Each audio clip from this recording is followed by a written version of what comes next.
사실상 북러 간에 동맹 조약이 체결됐는데 그게 북중 동맹하고 내용이 거의 비슷해요. 네. 근데 중국하고 러시아 간에는 서로 상호 간의 역할 분담 암묵적인 합의가 있는 거거든요. 유럽 문제는 러시아의 정책을 중국이 지지하고 동북아 문제는 중국의 정책을 러시아가 지지하는 걸로 돼 있는데 지금 갑자기 북러 간의 관계가 북중 관계랑 똑같아져 버린 거예요. 그러니까 네.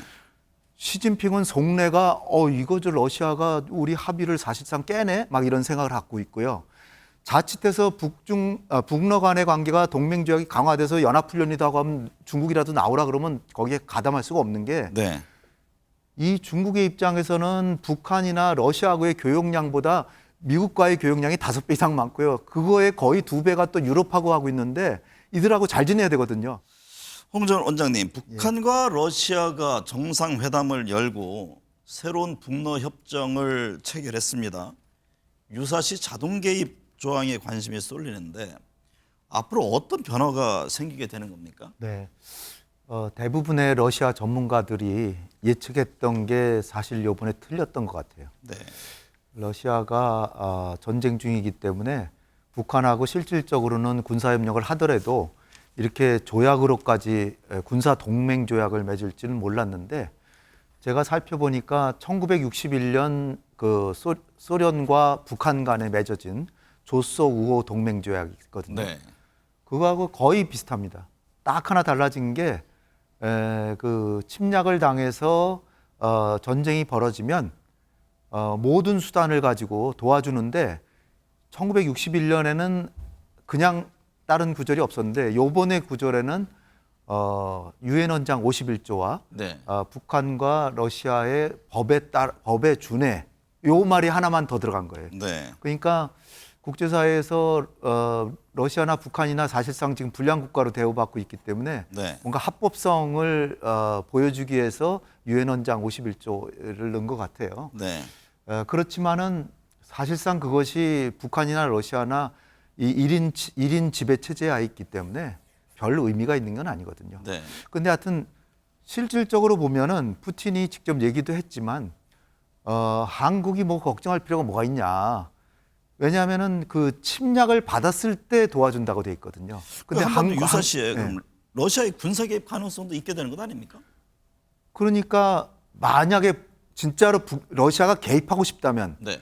북한이 남침을 하더라도 남한이 북침했다라고 그러고 도와주면 도와주는 거죠. 네. 그러니까 조약에 따라서 조약을 그러나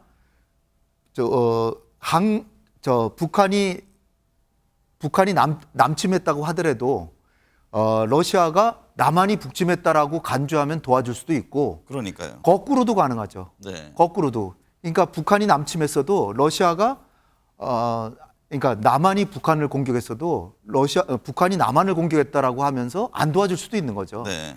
그러니까 러시아는 초강대국이고 북한은 약소국이기 때문에 러시아는 자율제량 여지를 충분히 확보하려고 그러는 거고 그래서 요번에 뭐 1961년에도 있지만 무력 침공을 받았을 때란 조항이 하나 있고 또 하나는 유엔 헌장과 러시아 법에 따라서 도와준다니까 뭐 근거를 대가지고 러시아 법상 뭐 도와주지 말아야 된다라는 걸 핑계대고 안 도와줄 수도 있는 거니까 그게 융통성을 가지고 우리가 볼 필요는 있습니다.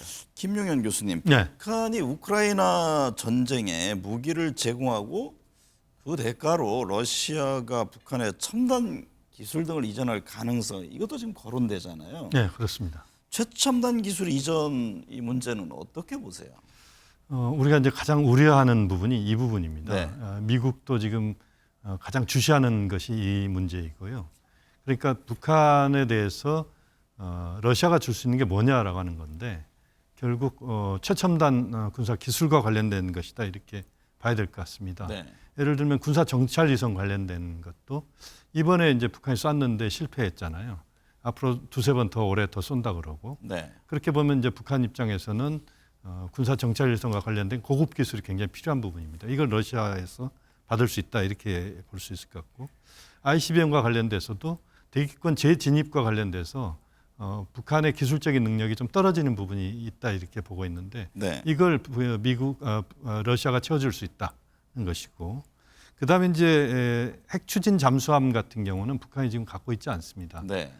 핵 추진 잠수함이 왜 필요하냐면 SLBM 대륙간 그러니까 잠수함 발사 탄도 미사일을 쏠 수 있는 게 이제 핵 추진 잠수함 정도다 이렇게 봐야 되는데 그 기술을 러시아는 이제 잠수함 강국이기 때문에 북한에 줄 수 있다는 것이죠. 그다음에 극초음속 미사일이랄지 결국 북한이 지금 상당히 군사적으로 많은 부분 성과를 거두고 있지만 네. 미진한 부분들 특히 고급 군사 기술과 관련된 부분은 러시아로부터 받을 수 있다. 또 러시아가 이번 그 조약 내용들을 보면 그것을 줄 수 있는 그런 근거들도 좀 제시를 했거든요. 네. 그래서 그 북한으로서는 상당히 러시아의 고급 군사 기술을 원하고 있다. 또 네. 러시아도 줄 용의가 있다. 이 부분이 굉장히 중요한 문제인 것 같습니다. 홍 원장님, 북한과 러시아 이번 만남에서도 대북 제재에 아랑곳하지 않는 모습입니다. 푸틴 대통령이 김정은 위원장에게 최고급 리무진 차량인 아우루스를 선물했다고 하는데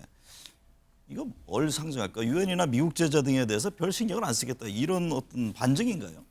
지금까지는 러시아가 그 유엔 안보리 제재를 자기가 상임이사국이면서 찬성표를 던졌는데도 안 지켰다라고 하면 이번에 나온 얘기는 더 의미심장한 게 무력화시키겠다라는 얘기까지 했습니다. 네. 그러면서 러시아도 사실 유엔 안보리 제재는 자기가 상임이사국이니까 비토를 행사해서 유엔 안보리 제재는 안 받지만 미국을 비롯해서 40개 이상의 나라로부터 한국을 포함해서 40개 이상의 나라로부터 제재받고 있잖아요. 그러니까 동병상련격인 거죠. 그래서 그 북한에 대한 대북 제재가 실질적으로 비핵화를 유도하는 데는 별 효과가 없으면서 네. 미국의 외교 정책 수단으로 악용되기만 하고 있다. 이런 얘기예요. 그러면서 특히 이제 러시아가 지금 노동력이 많이 필요하거든요. 네. 근데 북한은 노동력이 남아돌고 특히 노동력이 필요한 게 극동 지역 개발을 해야 되는데 그 지역이 많이 필요하거든요. 네. 그러니까 러시아는 유엔 안보리 제재를 노골적으로 위반하더라도 특히 이번에 푸틴이 직접 강조한 게 뭐냐면 이 거주 이전의 자유 같은 거를 제한하는 거는 이건 말도 안 된다. 그러면서 아주 그 두만강 대교를 건설하면서 그 조약을 이번에 체결했거든요. 두만강 그 대교를 새로 건설하면서 적극적으로 북한 노동자들을 러시아에 투입해서 지금 우크라이나에 뺏은 4개 주 있잖아요. 거기도 투입하고 극동에도 데려다 쓰려고 지금 그러고 있는 거를 아주 노골적으로 얘기하고 있어요. 네. 그러니까 사실 러시아가 이런 건 사실 좀 지나친 게 안보리 상임이사국으로서 거부권까지 갖고 있는데 자기가 동의했던 사항인데 동맹 조약을 체결하고 거기다가 안보리 제재까지 지금 노골적으로 위반하겠다 그러니까 서방에서 보면은 지금 굉장히 지금 분노할 만하죠. 네. 방금 이제 그 네. 노동자 문제를 거론했습니다. 네. 김 교수님 모시기에 이번 회담을 계기로 북한 노동자를 러시아에 파견하는 문제는 네. 어떨까요? 제가 일전에 오래됐습니다만 1947년에 최초의 벌목공들이 파견돼서 캄차카 반도를 그렇죠. 개발했던 사례를 제가 취재했던 기억도 있거든요. 네. 지금 유엔에 따르면 북한이 해외 노동자 파견으로 벌어들이는 수입만 연간 최대 1조 5천억 원이라고 하는데 네. 이게 그럼 좀 더 구체화될 가능성이 있습니까? 지금 이제 그 러시아 쪽에서도 연해주 지역에 상당히 많은 수의 북한 노동자들, 벌목공을 포함해서 거기에 지금 북한 노동자들이 있다. 이게 이제 공공연한 사실입니다. 네. 왜냐하면 이제 지난번 유엔 제재위에서 북한 모든 노동자들이 귀환하게 돼 있었습니다. 북한으로 다 들어오고 다시 못 나가게 돼 있는데 여러 방법들이 동원되고 있는 것 같습니다. 뭐 관광 비자랄지 여러 방법들이 동원돼서 그쪽에 이제 북한 노동자들이 계속 존재하고 있는 것 같은데요. 네. 저도 이제 블라디보스톡에 가서 그쪽에 이제 그 여러 가지 상황들을 좀 점검한 적이 있는데 어떤 이야기를 하냐면 그 러시아의 그 노동자를 고용하는 그런 기업 입장에서 보면 중앙아시아 노동자들의 생산성보다 한 2배 이상 높다는 거죠. 네. 북한 노동자들이. 그러니까 노조를 만드는 것도 아니고 또 우크라이나나 또는 중앙아시아 그 카자흐스탄이랄지 이런 데서 오는데 항공 비용이랄지 여러 가지 비용까지 포함해서 보면은 실제 북한 노동자들이 월등히 그 생산성이 높고 실제 일도 잘하고 네. 그래서 그쪽에서는 굉장히 요구하는 바가 큽니다. 북한 노동자들은. 네.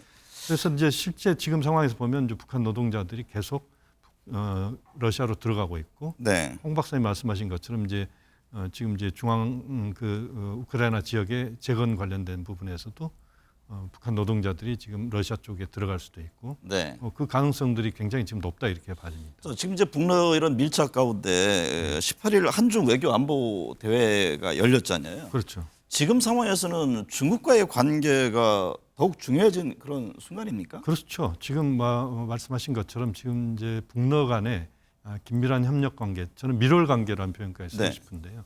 그런 정도까지 갔다면 우리는 한중 관계를 굉장히 신경을 써야 됩니다. 우리가 보통 보면 한미일 대 북중러의 대결 구도를 많이 이야기를 하고 있는데 한미일 협력은 계속 강화되고 있는 건 사실이고 네. 지금 북중러 협력 구도 속에서 지금 북러 관계가 좀 상당히 높은 수준까지 가고 있는 거지 않습니까?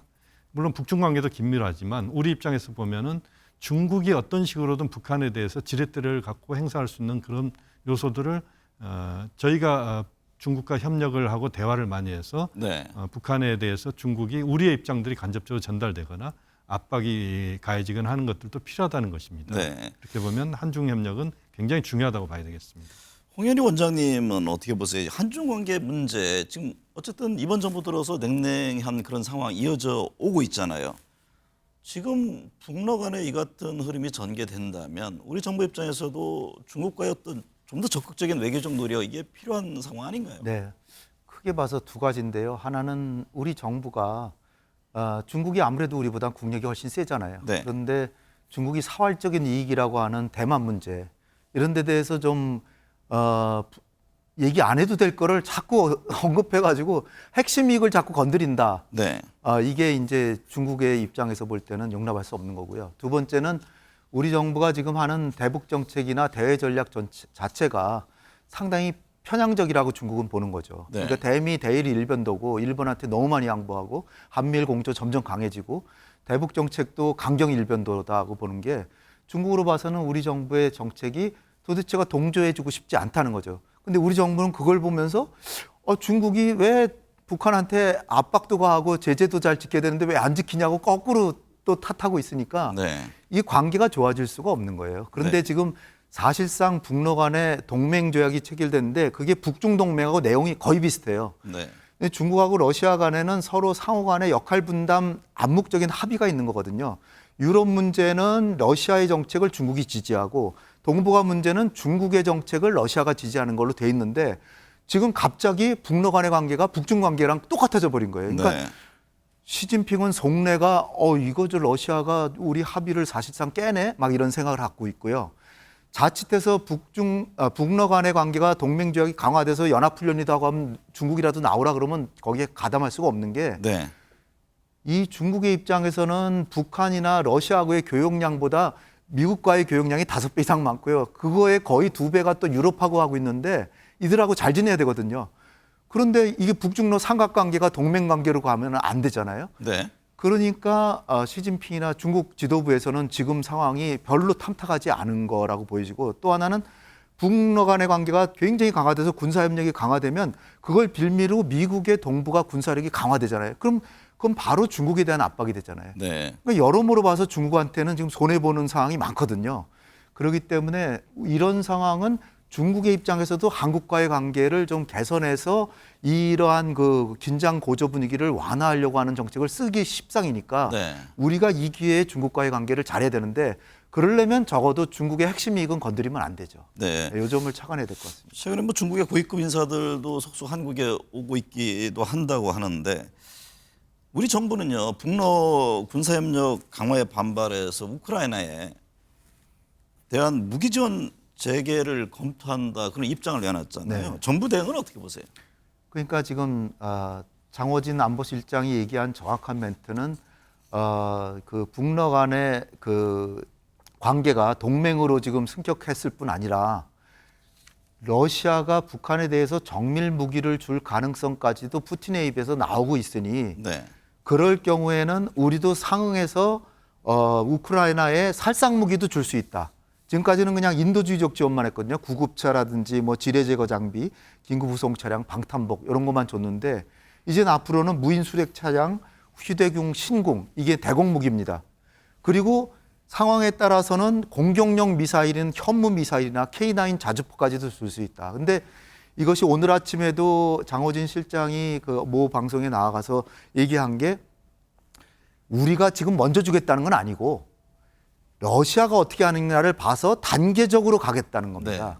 그러니까 지금 아직 그 우리 정부의 방침의 최종 결정은 안 됐지만 우리 정부도 모종의 보복 조치를 할 수 있다라고 경고를 하는 거죠. 서로 이제 카드를 던지는 거죠. 네, 근데 제가 꼭 말씀드리고 싶은 거는 만에 하나 러시아가 북한에다가 정말 우리가 원치 않는 그 군사 기술이나 뭘 줬다고 하더라도 그렇다고 해서 바로 살상 무기를 주면 그때는 우리가 감당하기 어려운 피해를 볼 정도로 러시아가 우리한테 할 수 있는 게 너무나도 많기 때문에 네. 정말로 신중하게 행동을 할 때는 진짜 신중해야 된다. 네. 지금 경고까지는 그래도 할 수 있는데 행동은 신중하게 해야 된다는 거죠.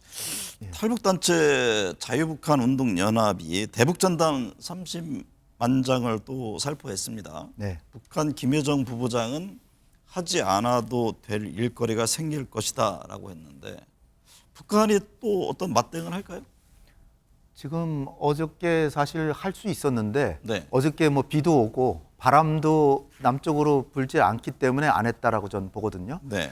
북한의 김여정이 한 얘기는 정확하게 말씀드리면은 이렇게 전단을 살포하고 확성기 방송을 동시에 한다면 새로운 조치를 한다 그랬어요. 네. 근데 또 어저께 한 얘기는 뭐냐면은 우리가 하지 말라고 하는 일을 했으니까 하지 않아도 될 쓸데없는 행동을 하게끔 만들어주겠다. 그 얘기는 이제 오물풍선 보낸다는 얘기로 전 받아들이고요. 네. 남쪽으로 바람이 불면은 지금 날아올 가능성이 크다. 왜냐하면 그저께 지금 대북전단 30만 장이 날아갔거든요.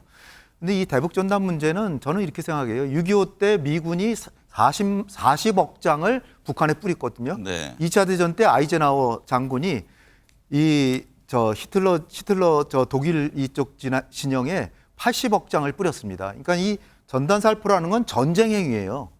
전쟁의 수단이란 말이에요. 심리전이라 그랬잖아요. 네. 그러니까 이거 군이 독점해야 되는 거예요. 근데 이 민간인들한테 맡겨놓고 이렇게 하는데 지금 헌법재판소에 판결이 있었잖아요. 그 판결 내용을 보면은 헌재 결정도 입법 목적의 정당성을 인정하고요. 그러니까 그거 법 정한 거는 합법적으로 잘했다.